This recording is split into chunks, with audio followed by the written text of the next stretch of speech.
Professional BS programme. ఇది కేవలం degree కాదు, మీ ఫ్యూచర్ కెరీర్ కి డైరెక్ట్ గేట్వే. పూర్తి వివరాలకు వెంటనే స్క్రీన్ పై కనిపిస్తున్న నంబర్స్ కి కాల్ చేయండి.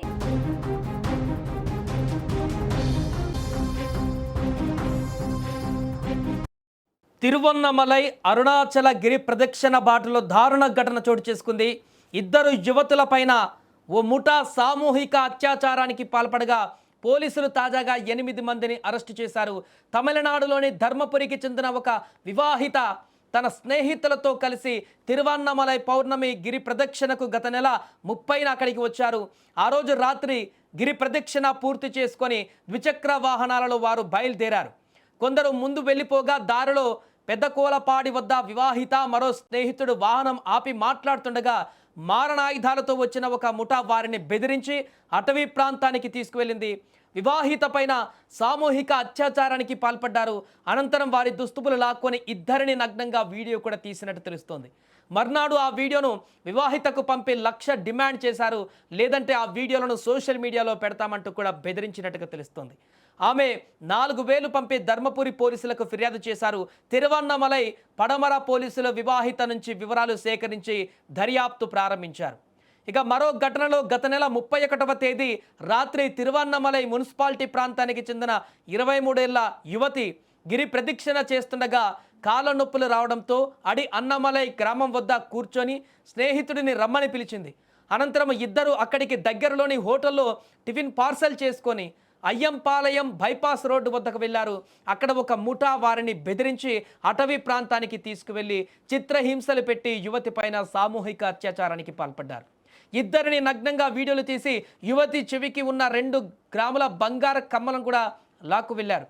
ఇక ఈ ఘటన పైన స్థానిక పడమర పోలీసులకు ఫిర్యాదు అందింది. ఈ నేపథ్యంలో పోలీసులు 5 బృందాలుగా ఏర్పడి దర్యాప్తు ప్రారంభించారు. మొత్తం 11 మంది ఉన్నారని గుర్తించారు. నిందితులు ఆడయ్యూరు గ్రామానికి చెందిన వాసుదేవన్, పెద్ద బాలియ పట్టుకు చెందిన ఆకాష్, అశ్వనాథు షురైన్ అనే గ్రామానికి చెందినటువంటి అప్పు హరిహరన్ శర్మ, సేందమంగళం గ్రామానికి చెందిన అరుణ్ కుమార్, తిరువన్నమలై బాలాజీ నగర్కు చెందిన శివ గణేష్, మరో 16 ఏళ్ల బాలుడు సహా 8 మందిని పోలీసులు ఇప్పుడు అదుపులోకి తీసుకున్నారు. గతంలో కూడా అక్కడ చాలా దారుణాలు చోటు చేసుకున్న అరుణాచలంలో గిరి ప్రదక్షిణ చేయడానికి బయలుదేరేటువంటి సమయంలో అనేక సందర్భాలలో ఇలాంటి దారుణాలు వెలుగు చూస్తూనే ఉన్నాయి. తెలుగు వాళ్ళనే టార్గెట్గా గతంలో జరిగినటువంటి దోపిడీలు, మర్డర్లు కూడా మనందరికీ ఇంకా కళ్ళ ముందు కదులుతూనే ఉన్నాయి. అలాంటి ఘటనలు కూడా చోటు చేసుకున్నాయి. అయితే తాజాగా ఇప్పుడు జరిగినటువంటి ఘోరంతో తెలుగు భక్తులు భయాందోళనకు గురవుతున్నారు. అయితే నిందితులను పోలీసులు వెంటనే పట్టుకోవడంతో భక్తులతో పాటు స్థానికులు సైతం ఊపిరి పీల్చుకున్నారు. ప్రస్తుతం ఈ ఘటన సంచలనంగా మారింది. తమిళనాడు రాష్ట్ర వ్యాప్తంగా పెను దుమారంగా మారింది. తమిళనాడులో ఇప్పుడు కొత్త ముఖ్యమంత్రిగా సీఎం విజయ్ ఉన్నారు. ఆయన ముఖ్యమంత్రిగా ఉన్నారు. మరి ఇలాంటి ఘటన పట్ల ఆయన ఎలాంటి యాక్షన్ తీసుకుంటారు?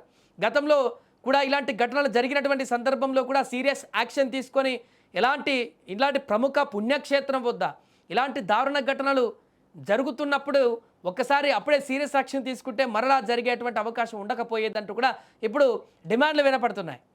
మరలా రిపీటెడ్గా ఇలాంటి దారుణమైనటువంటి ఘటనలు, అది కూడా గిరి ప్రదక్షిణ చేసేటువంటి మార్గంలోనే ఇలాంటి విచ్చలవిడి కార్యక్రమాలు జరుగుతున్నాయంటే ప్రభుత్వం ఎలాంటి కఠినమైనటువంటి నిర్ణయాలు తీసుకోవాల్సి ఉందో అనేటిది మరొకసారి గుర్తు చేస్తుంది. మరి ఇప్పుడు టీవీకే ప్రభుత్వం దీనిపైన ఎలాంటి దృష్టి సారిస్తుంది, దీనిపైన ఎలాంటి యాక్షన్ తీసుకుంటుంది?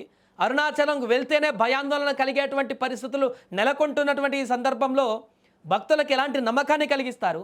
ముఖ్యంగా ఇతర రాష్ట్రాల నుంచి వచ్చేటువంటి భక్తులకి, అక్కడ పరిసర ప్రాంతాల్లో కూడా పూర్తిగా అవగాహన లేనటువంటి భక్తులకి ఇలాంటి దారుణమైనటువంటి సంఘటనలు జరుగుతున్న నేపథ్యంలో ఆ భయాందోళన నుంచి బయటపడడానికి ప్రభుత్వం ఎలాంటి చర్యలు తీసుకుంటుంది?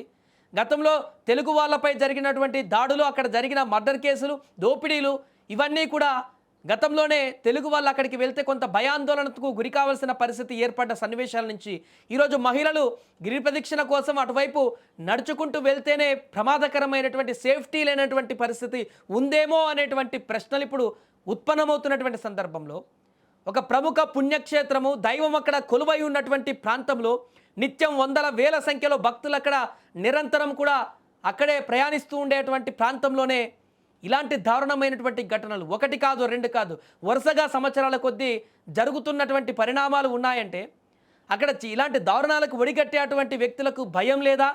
అలాంటి వ్యక్తులు, దుర్మార్గులకు చట్టాలంటే గౌరవం లేదా, లేకుంటే మమ్మల్ని ఏం చేస్తారులే, మేము ఏం చేసినా కూడా మరలా కొద్ది రోజులు అరెస్ట్ చేస్తారు, మరలా బయటకు వచ్చి మేము ఇలానే దోపిడీలకు, దౌర్జన్యాలకు, అత్యాచారాలకు, హత్యలకి పాల్పడతామనేటువంటి ఒక మానసిక మృగాలుగా మారుతున్నారు.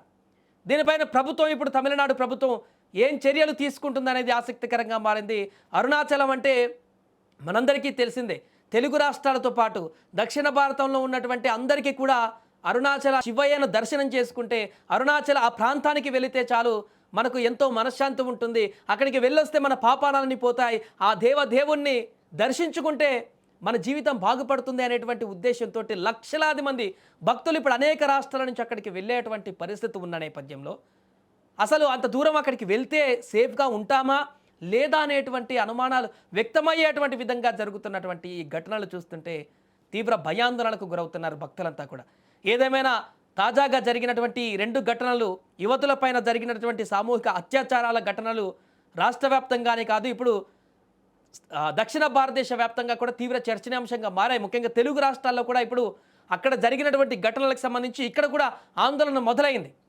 ఎందుకంటే చాలా ఇప్పటికే కొంత తెలుగు భక్తులకి అక్కడికి వెళ్తే సేఫ్ ప్లేసేనా, అక్కడ గతంలో జరిగినటువంటి ఘటనలు గుర్తు చేసుకొని కొంత ఆందోళనతో ఉన్నటువంటి పరిణామం మనందరికీ తెలిసింది.